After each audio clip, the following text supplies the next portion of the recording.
안녕하십니까. 가슴편안내과 원장 이경진입니다. 오늘은 고혈압, 고지혈증과 임신에 대한 주제로 말씀을 드려보도록 하겠습니다.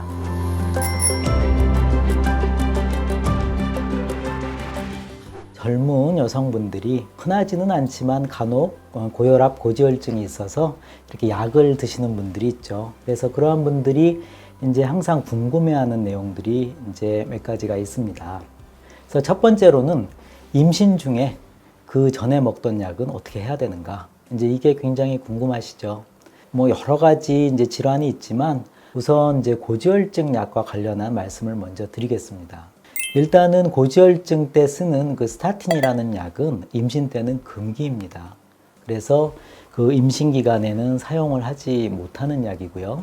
약을 중단을 하면은 대개 이제 방광기라는 게 있어서 대개 약들은 이제 방광기에서 한 5배의 시간에 해당하는 그러한 그 기간 동안 약을 중단하면 된다고 돼 있는데, 대개 방광기가 뭐 24시간이라고 한다면은 대개 이제 길어도 일주 이내가 되죠. 하지만 주의하셔야 될 게 이 스타틴이라는 약은 대부분의 이제 그 외국 권고 사항에도 그렇고요. 대개는 한두 달 이상 중단을 하도록 그렇게 돼 있습니다. 그러니까 그 임신 전에 그렇게 중단을 해야 된다는 얘기죠. 그리고 만약에 이 약을 드시는 중에 임신이 됐다 그러면은 바로 이제 그 산부인과 선생님이나 또 그 내과 주치의와 상의를 하도록 그렇게 돼 있고요.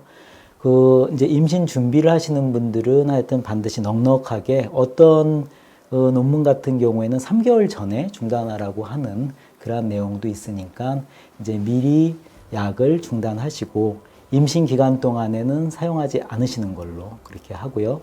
또 수유 중에도 사용이 안 되는 약으로 이제 알려져 있습니다. 그래서 이제 수유가 끝나고 나면은 약을 드시는 거죠.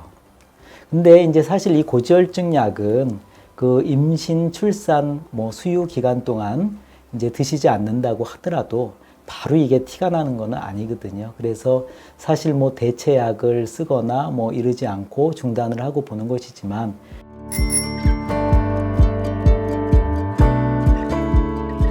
이제 문제는 이제 고혈압약이죠. 고혈압약은 쓰던 분이 약을 중단하면 바로 올라갈 수도 있고 또 한두 달 후에 올라갈 수도 있죠, 혈압이. 그래서 고혈압약은 이제 대체제를 써야 되거든요. 그래서 그것이 이제 고지혈증 약과 좀 다른 점입니다. 그래서 이제 약을 이제 어떻게 이제 구체적으로 제가 알려드려야 하나 그런 생각도 했는데, 사실 이게 이제 완전히 안전한 약은 없습니다. 임신 관련해서 약 5단계로 나누는데 한 중간 단계 이상으로 안전하다고 하는 약은 사실은 없고, 그 중간 단계에 해당하는 약 중에서 이제 경험적으로 그냥 써봤더니 괜찮다 하는 약들이 두세 가지가 있습니다. 그래서 사실 그 부분은 오늘 제가 말씀드리는 것보다는 여러분들 그런 경우에 해당하는 분들이면 주치의들이 다 알고 계실 겁니다. 그래서 그러한 약으로 이제 임신 기간 동안에 이제 바꿔야 된다. 이제 이렇게 아시면 되겠습니다.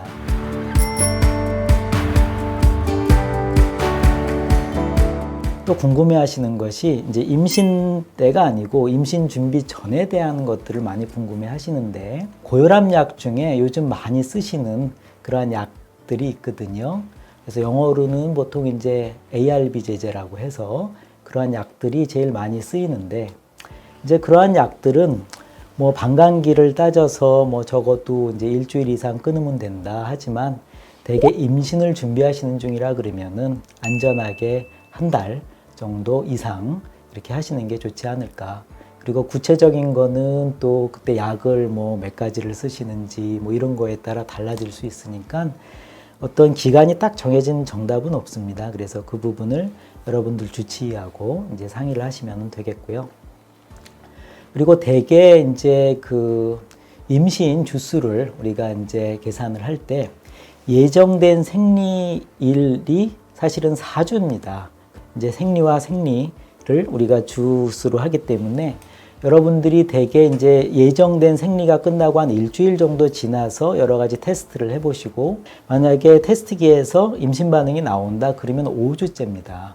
사실 그때 모르고 있다가 약을 드셔갖고 이거 굉장히 놀라셔갖고 그러는 경우가 있는데, 사실 이것도 정답은 없지만 사실은 임신 아주 초기에는 그렇게 큰 영향을 미치지는 않는 걸로 돼 있지만 그래도 이제 그런 경우라 그러면 이제 주치의 그다음에 산부인과 선생님이랑 이제 상의를 하실 필요가 있고 좀 더 이제 그런 부분에 대한 모니터링을 이제 더 해야 될 수도 있습니다.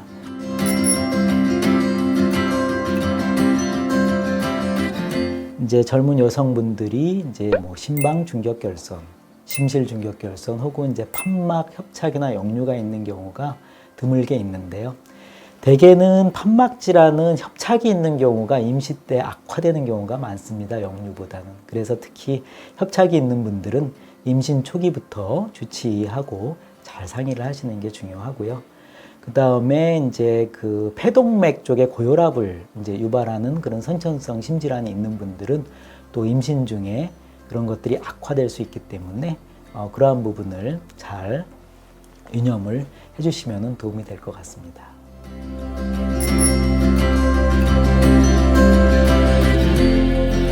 가끔씩 남자들은 어떻게 해야 되는가? 먹고 있던 약이 있는데 언제 중단을 해야 되는가? 이렇게 이야기를 하시는데 사실 남자분들은 약을 중단을 꼭 해야 된다 그런 것들은 없습니다. 만약에 약을 중단하실 수 있으면은 되게 안전하게 한 달 전부터 중단을 좀 하시는 것도 도움이 될 것 같고요. 오늘은 그 이제 고혈압, 고지혈증과 임신의 관계에 대해서 이제 말씀을 드렸습니다. 도움이 되셨기를 바라고요. 저는 가슴편한 내과의 이경진 원장이었습니다. 감사합니다.